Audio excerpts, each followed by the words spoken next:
Rabbi इश्रह ली सदरी वयस्सिर ली अमरी वहलुल उक़दतम मिन लिसानी यफ़क़हू क़ौली rabbi ज़िदनी इल्मा rabbi ज़िदनी इल्मा rabbi ज़िदनी इल्मा। This is me Abdul Bari standing in front of you to give you a lecture, not a lecture, it is the ending of this chapter. आज पढ़ेंगे मतलब सम कि मतलब इसके अंदर एक बुक के मतलब एंड में क्वेश्चन दिए हैं, MCQs कुछ दिए हैं, वो मतलब 2 लिए 10 में से, लेकिन जो इम्पोर्टेंट लगे, ज़्यादा इम्पोर्टेंट सब हैं पर ये आपको पता होने चाहिए क्योंकि ये आपके क्वेश्चन वाइज भी आ सकते हैं। अगर क्वेश्चन आ गया तो उसमें भी आप लोग अगर ये पॉइंट लिख लेंगे तो आपको कुछ नंबर तो मिल जाएंगे। अब ये क्वेश्चन है वो स्टार्ट होता है, car start from moving from rest with an acceleration of 5 metre per second square, find out the time to travel 50 metre distance.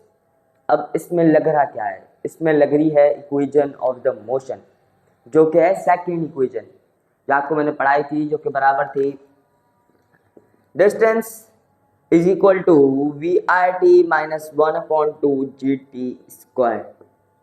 ये इक्वेशन लगेगी टू सॉल्व दिस क्वेश्चन। अब इसमें हमें गिवन क्या क्या है, सबसे पहले हम लोग निकालेंगे इसका डाटा, डाटा के बाद सॉल्यूशन पे जाएंगे। तो डाटा में क्या क्या है, सबसे पहले डाटा की हेडिंग डालेंगे।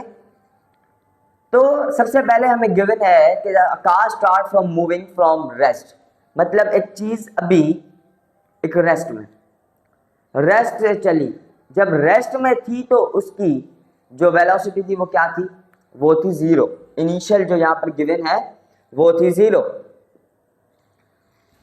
एक्सेलरेशन क्या है, इधर GT, इधर G की जगह मतलब इधर G का मतलब है एक्सेलरेशन ड्यू टू ग्रेविटी, मतलब जो कि एक्सेलरेशन बनी ग्रेविटी की वजह से वो कितनी है, वो है 5 metre per second square.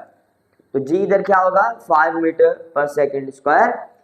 Find out the time to travel 50 metre distance, इधर डिस्टेंस S से कंसीडर किया गया है और वो है 50 मीटर।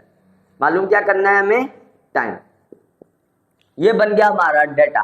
ठीक है, डाटा के भी नंबर होते हैं बोर्ड के पेपर में, या वैसे भी अगर आपको टेस्ट दे रहे तो डेटा के अलग नंबर होंगे। ऐसा नहीं है कि डेटा का कोई नंबर नहीं है, सिर्फ सॉल्यूशन के नंबर हैं। सॉल्यूशन के नंबर होते हैं पर डेटा के भी होते हैं। अब आते हैं सॉल्यूशन के ऊपर, स्टेप वाइज चलेंगे। सबसे पहले हम लोग लिखेंगे इसका फॉर्मूला लिख लिया। अब फॉर्मूला के अंदर इन सब की वैल्यूज पुट करेंगे। S की जगह लिखेंगे 50, VI की जगह 0, माइनस इधर T कंसीडर नहीं करेंगे कि यहाँ पर T कंसीडर है, इस T को आप लोग मतलब छोड़ दो। फिर लिखेंगे 1/2, G की जगह 5, T हमें मालूम करना है, 50 एज इट इज। अब 5 को जब हम 1 से मल्टीप्लाई करेंगे तो क्या निकलेगा, 5 ही होगा क्योंकि 5 1 से होता है 5, 0 माइनस 5/2 T स्क्वायर।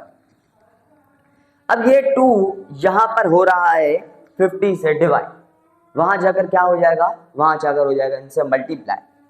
जब 50 मल्टीप्लाई बाय 2, अब ये यहां पर क्या है मतलब मल्टीप्लाई में, तो यहां आके क्या हो जाएगा डिवाइड, T स्क्वायर से।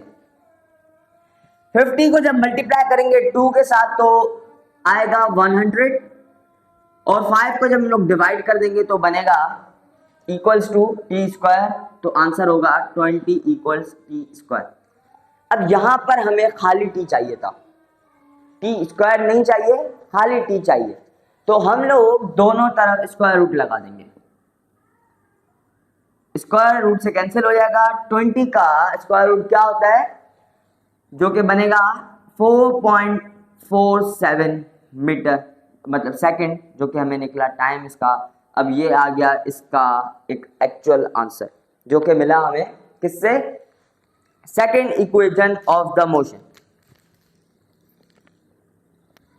अब है मतलब इतना तो पता है कि आपको समझ में आ गया होगा, इतनी कोई इसके अंदर लॉजिक नहीं है, सिर्फ आपको फॉर्मूला देखना है। आपको पहले क्वेश्चन देखना है कि इसके अंदर लग रही कौन सी है, मतलब कौन सी इक्वेशन ऑफ मोशन लग रही है, फर्स्ट लग रही है, सेकंड लग रही है, थर्ड लग रही है, इट्स अप टू यू। मतलब आपको पहले मतलब क्वेश्चन के ऊपर डिपेंडिंग है कौन सी लग रही है। अगर आपने कैच कर लिया कि कौन सी लग रही है तो क्वेश्चन आपके लिए बहुत आसान हो जाएगा। अब आते हैं एमसीक्यूज के ऊपर। जो कि खाली दो ही हैं। Scalar quantity have dash and suitable unit. Scalar quantity के पास क्या होता है? स्केलर क्वांटिटी हमें डायरेक्शन नहीं बताएगी, क्या बताएगी? सिर्फ मैग्नीट्यूड देगी और मैग्नीट्यूड का एक यूनिट होगा। तो यहाँ पर मैग्नीट्यूड का कोई ऑप्शन है? जी है, वो है ए। Distance is a dash quantity. Distance is a dash quantity वो है कि डिस्टेंस आपको ने बताया था कि डिस्प्लेसमेंट हमें जो होगी, डिस्प्लेसमेंट वो हमें खाली डायरेक्शन शो करेगी विद मैग्नीट्यूड, पर जो डिस्टेंस होगा वो हमें खाली एक मखसूस मैग्नीट्यूड शो करेगा, डायरेक्शन शो नहीं करेगा। तो वो होगी एक स्केलर क्वांटिटी जो कि हमें डायरेक्शन शो नहीं करती, खाली मैग्नीट्यूड शो करती है। मुझे यकीन है कि आपको ये वीडियो समझ में आई होगी। सेकंड चैप्टर हो गया हमारा कंप्लीट। अब नेक्स्ट जो वीडियो से हम लोग चैप्टर नंबर 3 स्टार्ट करेंगे। अब मुझे यकीन है कि आपको चैप्टर समझ में आया होगा। इतनी कोई लॉजिक नहीं थी, इजी था चैप्टर बिल्कुल। फर्स्ट और सेकंड दोनों इजी थे। थर्ड में अब आपको पता चलेगा कि फिजिक्स है क्या। मुझे यकीन है कि आपको वीडियो समझ में आई होगी। अगर कुछ भी प्रॉब्लम है तो कमेंट बॉक्स से पूछे, आंसर नहीं मिल रहे तो आप पूछे मेरे व्हाट्सएप नंबर पे जो कि फर्स्ट ऑफ स्क्रीन पे शो होता है। और मिलते हैं नेक्स्ट वीडियो में। दिस इज मी अब्दुल बारी साइनिंग ऑफ।